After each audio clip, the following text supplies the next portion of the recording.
Hi, it's Cami. Okay, so when is Utah going to get rid of the daylight savings time? I would be on board and I vote any day, any day. All right, so the spring forward time change always gives me a hard time. I always have a hard time.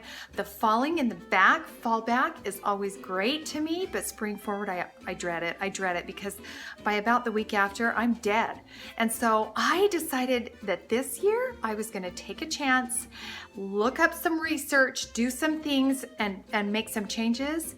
And hopefully it will be a much smoother transition for me. So I'm gonna tell you 5 don'ts and 5 do's to do if you are interested and if you wanna make a change like me, and if you wanna make this transition into daylight savings time in the spring easier, then do these things. Okay, so here's what I'm gonna do. Number 1, what I'm not gonna do is not gonna wait until the day of to make a change. We're not gonna do that. We've done it in the past and it doesn't work. And so everybody just gets cranky and I'm not gonna do that. So don't do that. Number 2, what not to do, don't eat a lot of sugar and don't eat a whole lot. You don't want a lot in your stomach.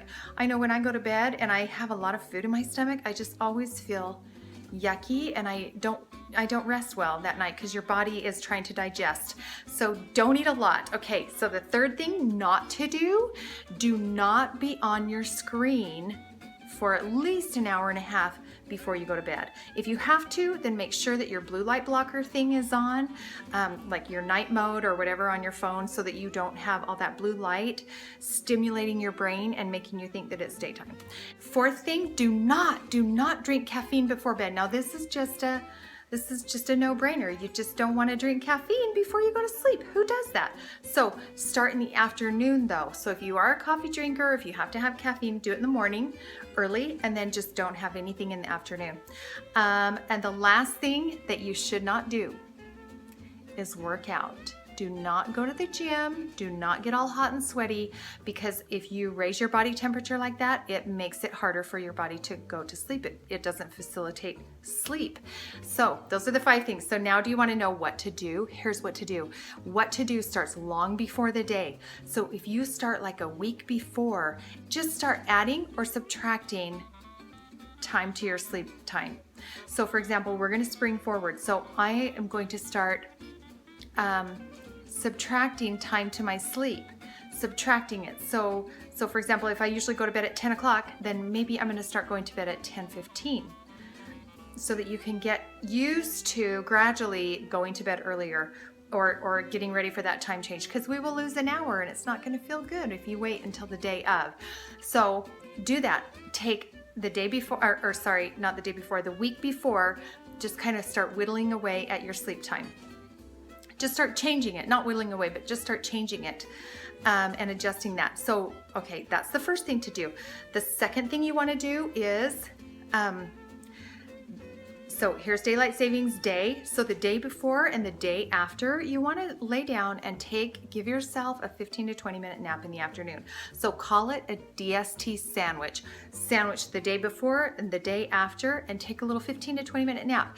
And no more than 30 minutes, just a little quick power nap to give you the energy and to give you the extra sleep, especially if you didn't do the first, number 1, then that will help you. That will help you a lot. Okay, the 3rd thing you're gonna wanna do, and what I'm gonna do, is eat foods that facilitate sleep. And so, for example, we know that turkey has tryptophan and it makes you tired, but also fatty fish is a really good thing to eat the night before you spring forward.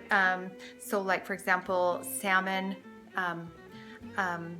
swordfish, tuna. I don't eat swordfish, but if you are a mom that feeds your family swordfish, tuna, those kinds of things. And then make sure you eat plenty of leafy greens and whole grains. You want baked potato, avocados. Baked potato is good for potassium, and those kind of things help you sleep good. Tryptophan, if you're going to eat turkey, you're going to want to make sure you have calcium, because calcium helps to process that tryptophan in your body and changes it to melatonin or something like that. So that's important. What you eat is important. Also make sure that you have magnesium in your body, because people typically who are low on magnesium have a hard time sleeping. So for example, in people with insomnia, oftentimes they are very low in magnesium. So make sure you have magnesium. That's important.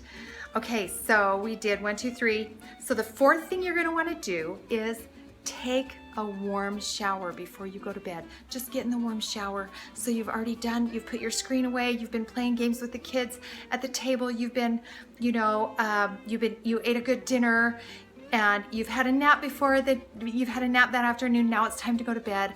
Just take a warm shower, slip into those sheets, and just, the last thing you're gonna wanna do, and this is something that I never thought about, but what you will do is the day after you spring forward, you should expose yourself early to sunlight.